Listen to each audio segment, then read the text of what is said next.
नमस्कार दोस्तों, स्वागत है आपका UR मंटू चैनल पर, जहां हम लेकर आते हैं डरावनी और रहस्यमयी कहानियां। आज की कहानी है दो दोस्तों की जो जंगल में कैंपिंग करने गए थे, लेकिन उन्हें वहां कुछ ऐसा सामना करना पड़ा जिसे वे कभी भूल नहीं पाएंगे। ये कहानी है कैंपिंग का खौफनाक सफर की, जहां एक साधारण ट्रिप एक खौफनाक अनुभव में बदल गया।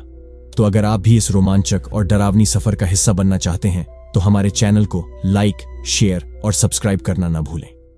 ऐसे और भी रहस्यमयी और डरावने किस्सों के लिए जुड़े रहें UR मंटू के साथ। आकाश और विनय बचपन के दोस्त थे। दोनों की दोस्ती इतनी गहरी थी कि कॉलेज खत्म होने के बाद भी वे हमेशा साथ में घूमने का प्लान बनाते रहते थे। इस बार दोनों ने तय किया कि वे एक दूरस्थ जंगल में कैंपिंग करने जाएंगे, जहां न कोई शोर, न कोई भीड़, बस प्रकृति की गोद और शांति होगी। आकाश को रोमांचक सफर पसंद था, जबकि विनय थोड़ा संकोची था। फिर भी दोस्ती के नाम पर वह भी तैयार हो गया। वे दोनों शनिवार की सुबह जल्दी उठे, अपनी गाड़ी में जरूरी सामान रखा और जंगल की ओर निकल पड़े। सफर के दौरान दोनों ने खूब मजाक किया, पुराने किस्से याद किए और अपनी कैंपिंग के बारे में उत्साहित हुए। जंगल का इलाका बहुत दूर था और शाम होते होते वे वहां पहुंचे।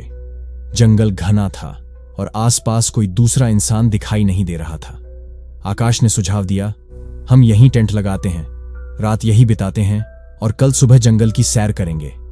विनय थोड़ा चिंतित था, लेकिन उसने भी आकाश की बात मान ली। टेंट लगाने के बाद उन्होंने थोड़ी देर आराम किया और फिर कैंप फायर शुरू किया।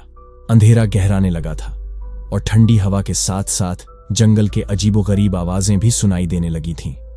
कहीं दूर से उल्लू की आवाज और पेड़ों की सरसराहट माहौल को और भी डरावना बना रही थी। आकाश ने मजाक करते हुए कहा, क्यों विनय, डर तो नहीं लग रहा? विनय हंसा, नहीं यार, लेकिन इस जंगल में कुछ अजीब तो जरूर है। तभी अचानक उन्हें झाड़ियों के बीच से कुछ हलचल की आवाज आई। दोनों चौंक गए और तुरंत टॉर्च की रोशनी उस दिशा में डाली, पर वहां कोई नहीं था। शायद कोई जानवर होगा, आकाश ने कहा। चिंता मत कर, यहां कोई खतरा नहीं है। लेकिन विनय की चिंता बढ़ती जा रही थी। वह महसूस कर रहा था कि कुछ तो गड़बड़ है। जंगल की हवा में एक अनजान डर समा गया था। कुछ देर बाद दोनों ने खाने का सामान निकाला और खाने लगे। तभी आकाश ने महसूस किया कि टेंट के पास कुछ हलचल हो रही है। वह उठा और टॉर्च लेकर देखने गया, लेकिन फिर भी कुछ नहीं मिला। वापस आकर उसने विनय से कहा, शायद ये सिर्फ हमारा वहम है। रात अब गहरी हो चुकी थी। दोनों ने कैंप फायर बुझा दिया और टेंट में सोने चले गए।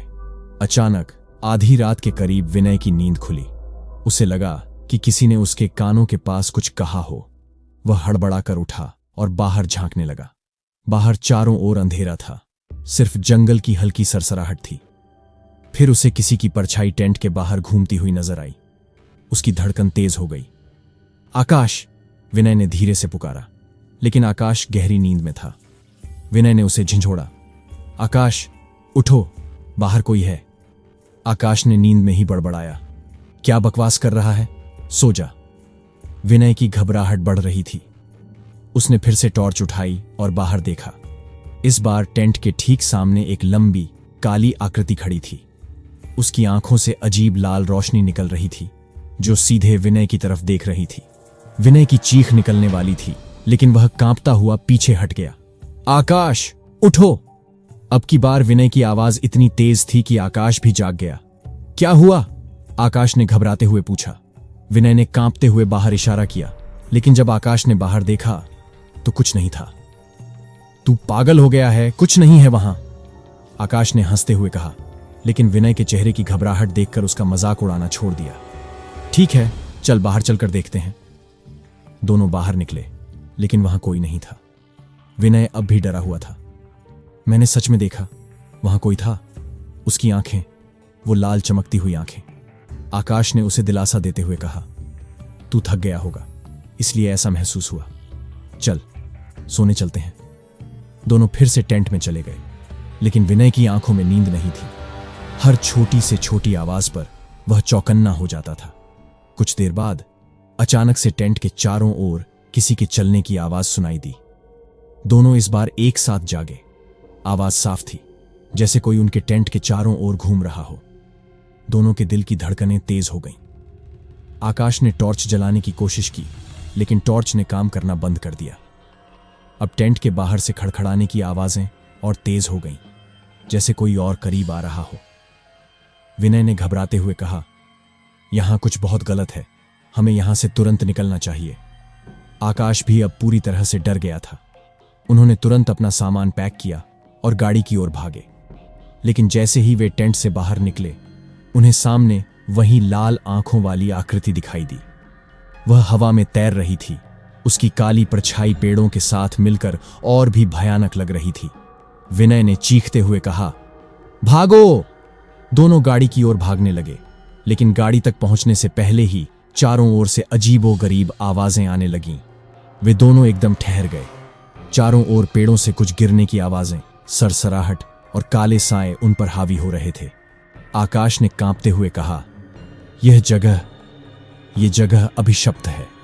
विनय ने उसे खींचते हुए गाड़ी का दरवाजा खोला और दोनों अंदर बैठ गए। गाड़ी स्टार्ट हुई, लेकिन जंगल से बाहर निकलने का रास्ता अब साफ नहीं दिख रहा था। चारों ओर घना कोहरा छा गया था और रास्ता खो गया था। गाड़ी की हेडलाइट्स भी ठीक से काम नहीं कर रही थीं। तभी अचानक गाड़ी के बोनट पर वही लाल आंखों वाली आकृति आकर खड़ी हो गई। उसकी भयानक हंसी दोनों के कानों में गूंजने लगी। विनय ने डर से अपनी आंखें बंद कर लीं और आकाश ने गाड़ी को तेजी से पीछे लिया। लेकिन वे जितना आगे बढ़ते गए, वह आकृति उनके पीछे पीछे आती रही। आखिरकार वे किसी तरह जंगल के किनारे पहुंच गए। जैसे ही वे जंगल से बाहर निकले, वह आकृति गायब हो गई। दोनों ने चैन की सांस ली, लेकिन अब तक वे बुरी तरह थक चुके थे और डर से कांप रहे थे। गाड़ी शहर की ओर बढ़ रही थी। विनय ने आकाश की ओर देखा और कहा, हम कभी वापस उस जंगल में नहीं जाएंगे। आकाश ने सहमति में सिर हिलाया। उनके चेहरे पर अब भी खौफ का साया था। रात की वह घटना उनके जीवन भर की सबसे खौफनाक याद बनकर रह गई।